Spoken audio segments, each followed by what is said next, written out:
दिल्ली में बम धमाके हुए, कई लोग मारे गए, कई लोग घायल हो चुके हैं। सवाल यह है, भारत के डॉक्टर, भारत के इंजीनियर, भारत के लेक्चरर, भारत के प्रोफेसर आतंकवादी क्यों बनते हैं?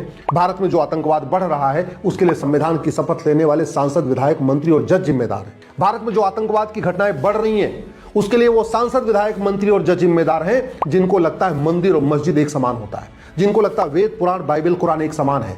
भारत में बढ़ते आतंकवाद के लिए वो सांसद, विधायक, मंत्री और जज जिम्मेदार हैं जिनको लगता है गीता, रामायण और हदीस एक समान है। भारत में आतंकवाद के लिए वो सांसद, विधायक, मंत्री और जज जिम्मेदार हैं जिनको लगता है मजहब नहीं सिखाता आपस में बैर रखना और कुछ बात है कि हस्ती मिटती नहीं हमारी। बढ़ते आतंकवाद के लिए वो सांसद, विधायक, मंत्री और जज जिम्मेदार हैं जो संविधान की गलत व्याख्या करते हैं। आर्टिकल 25 धर्म पालन का अधिकार देता है, अधर्म का नहीं।